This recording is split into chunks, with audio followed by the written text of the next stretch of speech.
Hello everybody, I'm talking to you about the power of subconscious decisions. Thinking is so yesterday.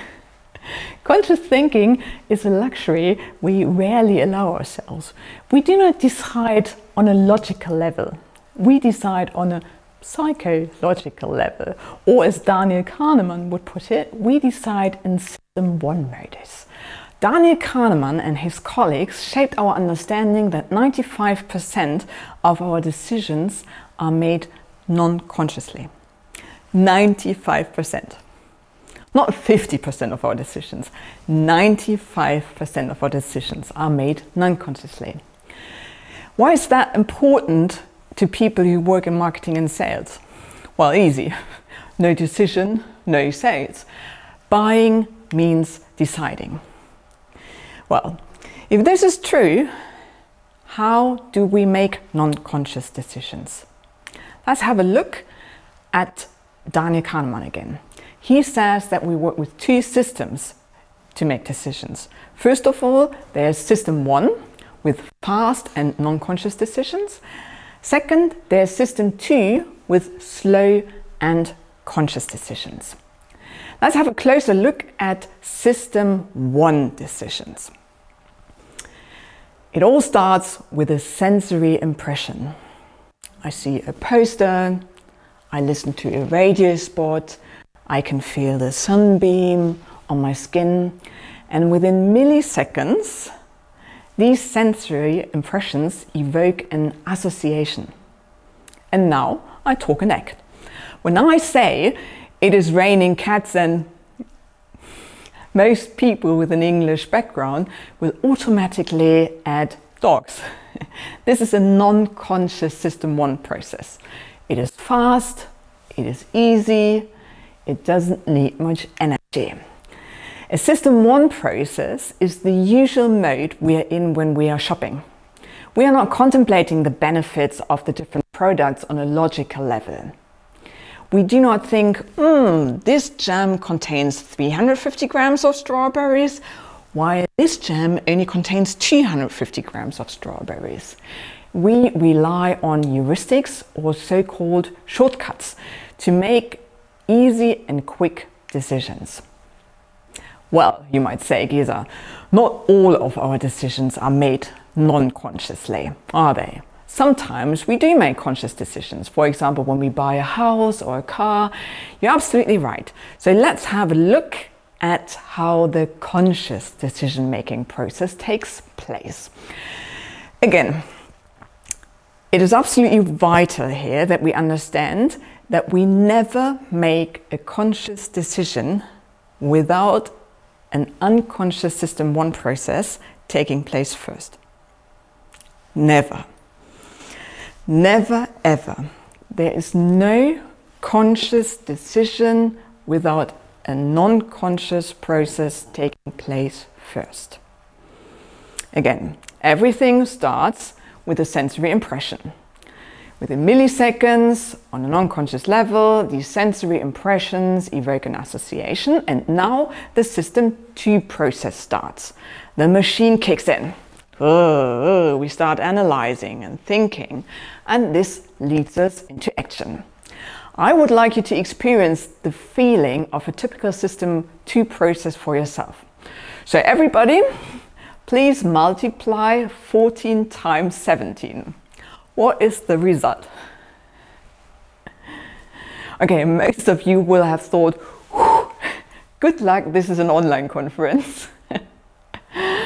Well, now you just experienced the first characteristic of a System 2 process. We generally try to avoid it. And those of you who actually did the math, you also experienced the second characteristic of a System 2 process. It drains our energy. It is hard work. Thinking is hard. It costs us energy. No wonder we're trying to avoid it. Okay, everything I've just told you is still very abstract. Let's make it more practical. Here you see a nice sports car. It is a sensory impression, it's just a picture. Within milliseconds, your brain establishes non-conscious associations. These associations could be lifestyle, sports, status. They could also be show off or fuel guzzler. Now you enter into the System 2 process and you start the machine. Can I afford it? What do the neighbors say? Does it fit into the garage? And finally, you come to a conclusion. What is now vital, if you do not have a positive, non-conscious association, you will never enter into the energy-draining System 2 process. You might as well save the energy. A lot of communication I see, especially in a B2B context, does exactly that. It starts on the System 2 process. It starts on a cognitive level and hopes to achieve a positive reaction on the subconscious level. I'm afraid it doesn't work that way around. Therefore, we preach our clients, you need to score first on the subconscious level before you take your customers home on the conscious level. So first you need some emotional resonance, and then you need some good arguments on the conscious level. Customers do not act rationally, they act intuitively. We are not logical beings, we are psychological beings. And if there's anything you take home from this speech today, let it be this.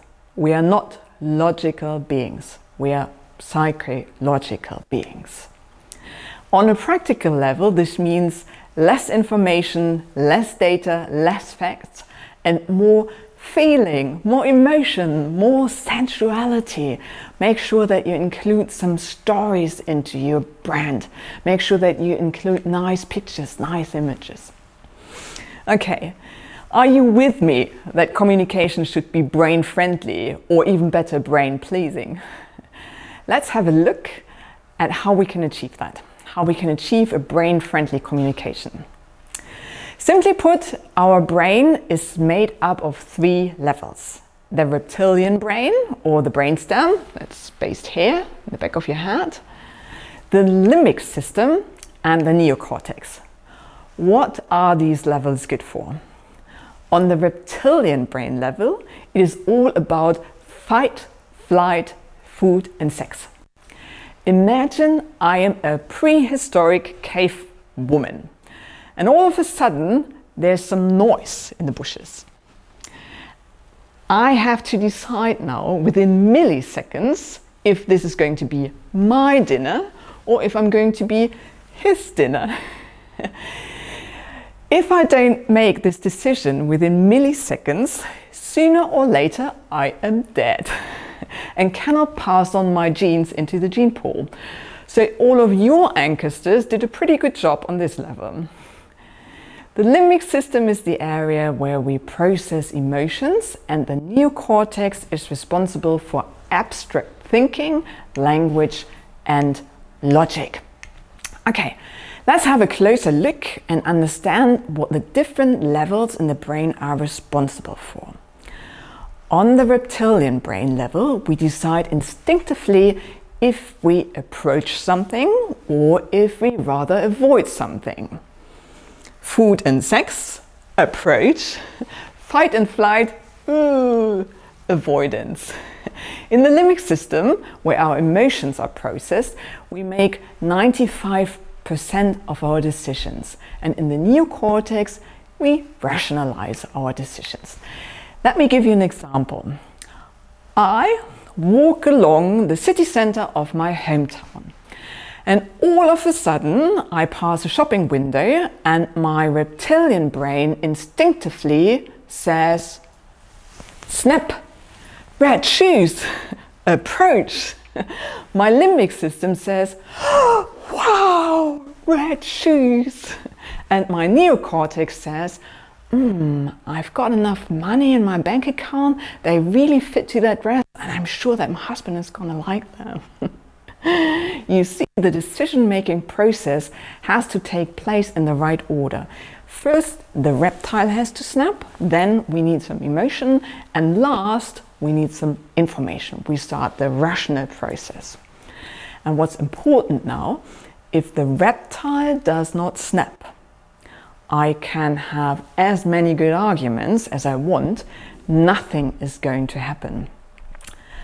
Everything that I communicate will be in vain if my reptile has not snapped within milliseconds on a subconscious level. To make that clear, there are many good and logical reasons to choose your brand or product. These reasons have been phrased by you in your neocortex. You've put a lot of work into phrasing, coming up with these arguments. And now you would like to implement these reasons directly into the neocortex of your customers. Unfortunately, it does not work that way. We cannot communicate from neocortex to neocortex. We think we are talking to the neocortex of our clients. Unfortunately, we first have to talk to the beast. If the beast does not snap, nothing is going to happen. We therefore call that part of the brain the gatekeeper. So we always have to pass within milliseconds the reptilian brain before we can evoke an emotion, and only then we can put some information into our clients' brains. Okay, so if we want to convince somebody, the right order is absolutely crucial. First, we need attention. The reptile needs to snap. Second, we need some emotion. And third, we need some information. I always tell my clients you have to work your way from the bottom up to the top of the brain. Reptile brain, limbic system, neocortex. That's the right order. So many times we try to do it the other way around. So many times we start with the information first. Doesn't work that way. We always have to score on a subconscious level first. Okay, there are many ways to make the reptilian brain snap and guarantee attention. One example is the use of faces. We are the only species with an area in the brain which is called the fusiform gyrus, which is responsible for facial recognition. So whether Donald Trump, Lady Gaga, or an unknown face, if an advertising poster works with the face, it gets our attention faster than if we only work with a logo or text. Our brains are designed to recognize faces. Our subconscious is fixated on faces. So faces guarantee your attention. Okay, I'm talking about neuromarketing today, and I just told you that faces get our attentions. Now I would like to dig us a little deeper into the bag of tricks of neuromarketing, just to give you an idea of what we can achieve with neuromarketing. One of these pictures generates a higher click-through rate than the other. Which one do you think it is? Is it the left one or is it the right image? It is the right image. The only difference is that in the right picture, my pupils are enlarged. Enlarged pupils are a non-conscious reaction to excitement. When we get excited, our pupils enlarge. And only people who are trained in reading micro-expressions can pick this up on a conscious level. However, our subconscious also understands these signs. So if you think to yourself now, not me, it didn't work on me, I would have picked the left picture, absolutely fine. This shows that neuromarketing is very complex and we can never predict what individuals would do. I have no clue how you would decide on certain things. All we can do with neuromarketing is we can predict how masses will behave. Well, for marketing, that's pretty interesting already. Okay, I just told you that faces are relevant for us, and now I want to show you the next neuro insight, which is called beware of faces. Well, did I not just tell you how important faces are to grab attention? Absolutely right. This proves that human beings are very complex and that neuromarketing cannot be applied without looking at the context. It's a very complex skill set. Well, I want to show you now when you have to be careful of faces. If you have reached the part of your customer journey, for example, where you want your customers to make buying decisions, you do not want any faces nearby. Why is that? Because attention constantly wavers between your product and the face. It will always go like this: face, product, face, product, face. We can see that in eye tracking studies very clearly. Well, if you cannot avoid having a face close to the buy button because of corporate design reasons or whatever, make sure that the face looks at your product. Let me give you an example for that. If you go for a walk and all of a sudden you see two people standing there and looking into the sky like this, what do you think you will do? Exactly, you will try to find out what they are looking at. That's an instinct we have. We follow the gaze of others. We are interested in what they are seeing. And this also works in pictures. So if you can't avoid having faces close to your product or buy button, make sure that the face is looking towards your product or your buy button. However, the best way is to get rid of everything that could possibly distract from the action you want your client to perform. Okay, let's come to the next neuro insight. Now I would like to talk to you about neuro pricing. This part of neuromarketing is particularly relevant because value is created in the brain, not in the product. Value lies in the brain, not in the product. Okay, let me introduce you to an area in the brain that is responsible for our perception of pain. Not of value, of pain. This area that you can see here in the picture is called the insula. Every time I hit myself with a hammer on my finger, my insula gets activated and says, ouch, ouch, ouch, ouch. Every time you hit yourself with a hammer on your finger and I watch you, my insula also gets activated. Says ouch, ouch, ouch, ouch, ouch. That's due to the mirror neurons. I'm sure you've all heard of them. And interestingly, the insula also gets activated when we pay money. Paying hurts. We don't like paying money. It hurts us. Okay, bearing this in mind, what would you advise your hipster friend who is just opening a fancy cocktail bar in the city center of New York? How should he design his menu? The right answer is just 10, the one in the middle. The lack of any indication towards the idea of parting from my hard-earned money induces the least activation of the insula. No notion of payment, no pain. This leads to an average increase of sales of 8%. And that's why I love neuromarketing so much, because you don't have to put extra budget into, into things. You just have to understand how people work.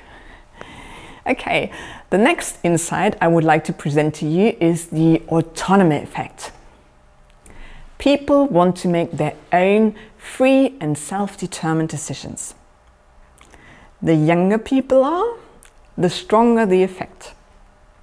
I know what I'm talking about. I've got 3 sons at home, so tell me about the autonomy effect. Well, how does this effect help us in marketing? Let's have a look at conversion optimization. If you offer your clients only a buy button, they can only choose between buying or leaving. If you add another button, they can choose between buying, putting the product on a wish list, or leaving. Statistics are now already in favor of not leaving.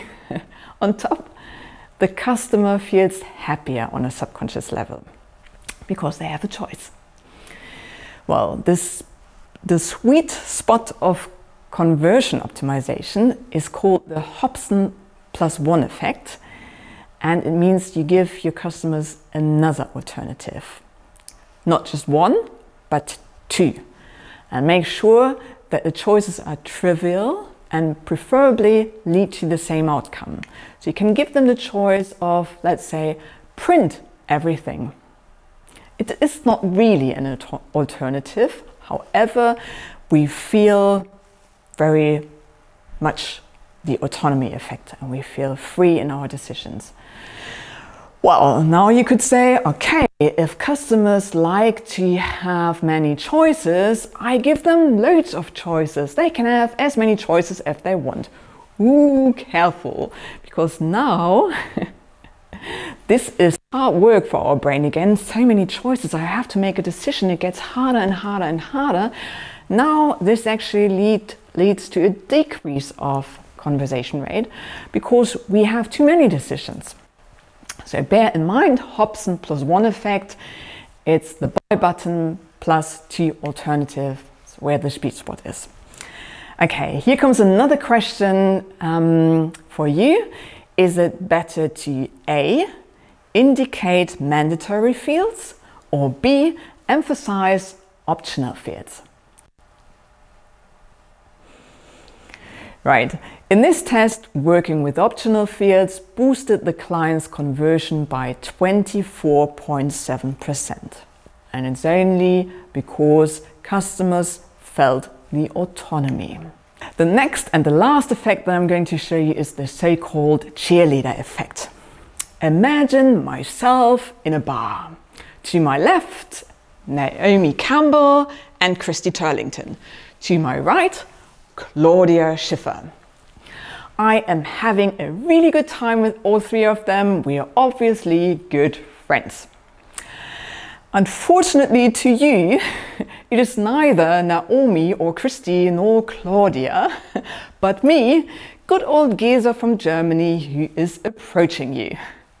However, chances that you talk to me are much higher than if I was a random woman. Because you've just seen me with Claudia, Naomi and Christy Turlington. This is the so-called cheerleader effect. What is true for odd people like me is also true for products. Put in a group with successful others, they appear more glamorous. And that's something that you can use in your everyday practice as well. If you've got a new product, put your product into a group of already successful ones.